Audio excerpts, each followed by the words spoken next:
En la siguiente presentación les hablaremos de la conquista de las Islas Canarias. Nosotros, en este caso, hablaremos de la conquista realenga, empezando en primer lugar por la isla de La Palma. Primer intento de conquista de la isla de La Palma. En la conquista de La Palma cobra especial importancia la figura Guillén de Peraza, ya que durante los intentos de conquista de las Islas Tenerife y Gran Canaria sucede el primer acercamiento y desembarco de las tropas castellanas en la isla de La Palma. Fue en el año 1447. Fue la primera muestra de fuerza, valor y coraje que caracterizan la historia aborigen de La Palma. Esta llegada de tropas a La Palma, Benaguare en aquel momento, no tuvo un saldo positivo para las tropas castellanas de Peraza, que menospreciaron la fuerza y organización de los aguaras. De hecho, el propio Guillén de Peraza no pudo volver a su embarcación, quedando muerto en la batalla de Tajuya. La fortaleza de los beneoritas, las dificultades del escarpado terreno de La Palma y el exceso de confianza de estas primeras tropas retrasaron la conquista de La Palma hasta nada más y nada menos 1492, siendo antes conquistada la isla de Gran Canaria, donde comienza a comprar gran importancia a otro hombre, Alonso Fernández de Lugo, el adelantado.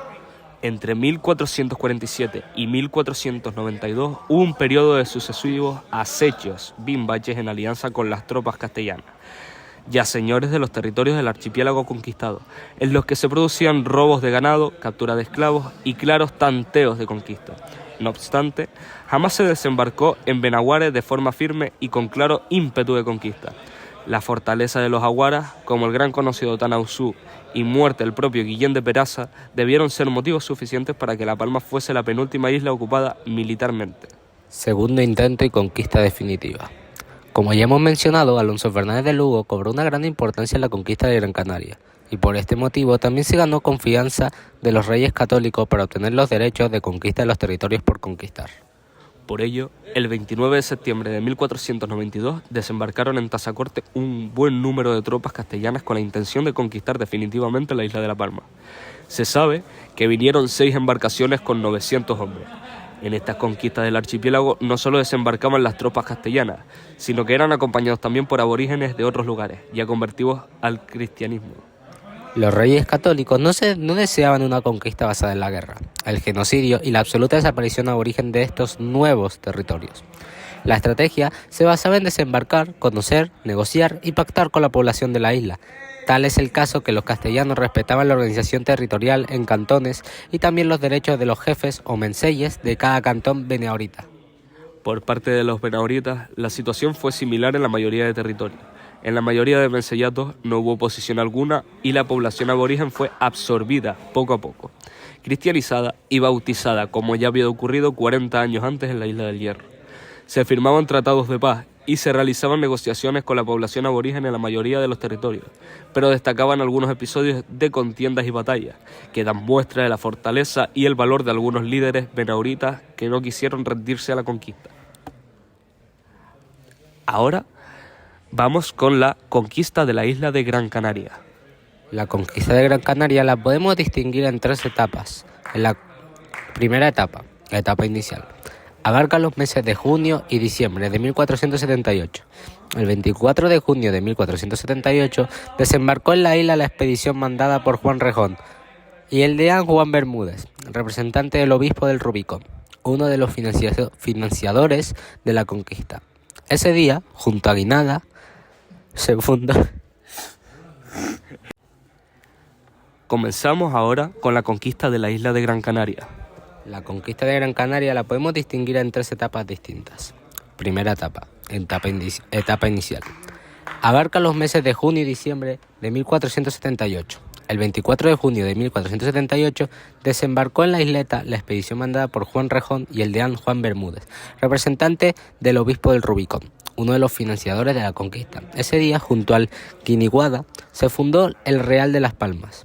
Pocos días más tarde tuvo lugar en las proximidades del Real el primer enfrentamiento, en el que los isleños fueron derrotados. Esta victoria inicial proporcionó a los castellanos el control de la esquina noroeste de la isla. Segunda etapa, la resistencia aborigen y las divisiones castellanas. Desde finales de 1478 hasta 1480, la resistencia aborigen en el interior montañoso de la isla, la falta de hombres y los medios materiales y las desvanecencias internas en el bando conquistador constituyen las principales marcas de este periodo. Durante esta etapa, Juan Rejón fue destituido por orden de los Reyes Católicos. Su lugar lo ocupó Pedro de la Algaba, que fue posteriormente ejecutado por orden del destituido Rejón. El nombramiento de Pedro de Vera como nuevo gobernador de la isla y la detención de Juan Rejón puso fin a los conflictos internos que se habían prolongado hasta 1480. Última etapa, el final de la resistencia aborigen y la conquista de la isla. Desde 1480 hasta 1483, Pedro de Vera, ahora jefe de los castellanos, volvió a comenzar la conquista del interior de la isla y el guanartemano de Galdar. En este tiempo se producen las victorias castellanas en la batalla de Arucas, en la que cae el líder aborigen, Doramas. En 1482, Hernán Peraza interviene en la conquista de Gran Canaria con un numeroso contingente de gomeros. La captura de Tenesor Semidán, Guanarteme de Galdar, por parte de Alonso Fernández de Lugo y Hernán Peraza, será un factor decisivo para la culminación de la conquista. Tenesor Semidán fue enviado a Castilla, donde se entrevistó con los reyes y fue bautizado con el nombre de Fernando Guanarteme. Tras esto, se convirtió en un fiel y valioso aliado de los conquistadores, cuya actuación ha sufrido diversas valoraciones por los análisis de la historia. Traidor a la causa aborigen para unos hábil y negociador que logró salvar muchas vidas para otros. Finalmente, el 29 de abril de 1483, y junto a la fortaleza de Ancite, se produce la acción final de la entrega de unos Guayarmín a Semidán, o el suicidio de otros por desempeñamiento como el del líder canario Bentejuí, junto con el Faicán del Telde, al grito de «Atis Tirma, por mi tierra». Último apartado, conquista de la isla de Tenerife. Cuando los castellanos llegaron a la isla en 1494, vieron que Tenerife estaba dividida en el momento de la conquista en 9 mencellatos. Por su actitud ante los castellanos, cabe distinguir el bando de La Paz, que se mostraban neutrales a los castellanos. Eran los mencellatos del sur y del este, Anaga, Guimar, Abona y Adeje. El bando de guerra agrupaba a los mencellatos del norte, Tegueste, Tacoronte, Taoro y Coden y Daute. Mantuvieron una resistencia tenaz a la invasión. En abril de 1494, y procedente de Gran Canaria, desembarcó el conquistador en la costa de la actual Santa Cruz de Tenerife, con una tropa de peninsulares y canarios, formadas por unos 2.000 hombres a pie y 200 a caballo. Tras levantar un fortín, se dispuso a adentrarse hacia el interior de la isla. Intentó un acercamiento a los bandos de guerra y a Bencomo, mencey del más importante menceyato hostil. Le ofreció amistad, la aceptación del cristianismo y el sometimiento a la autoridad de los reyes católicos. El rechazo de las dos últimas condiciones hizo inevitable el enfrentamiento.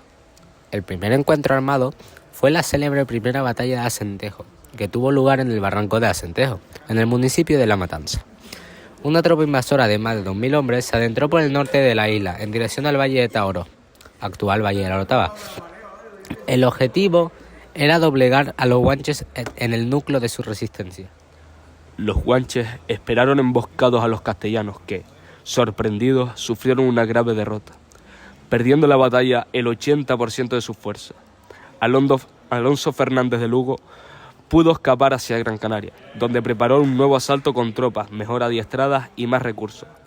Los guanches, dueños de la situación, destruyeron el fortín construido por los castellanos. Tras esto, con un ejército mejor armado y entrenado, el adelantado retornó a Tenerife.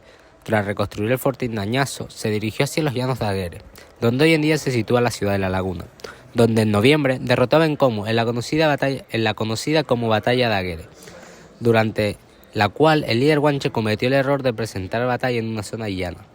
La caballería y los refuerzos por parte de los castellanos fueron decisivos para la victoria castellana.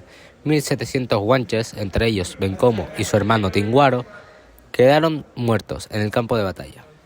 Tras esta batalla, los castellanos tomaron el control absoluto de la isla, de una manera muy sencilla, poniendo fin a la conquista de Tenerife y finalizando de una vez por todas con la conquista canaria en 1496.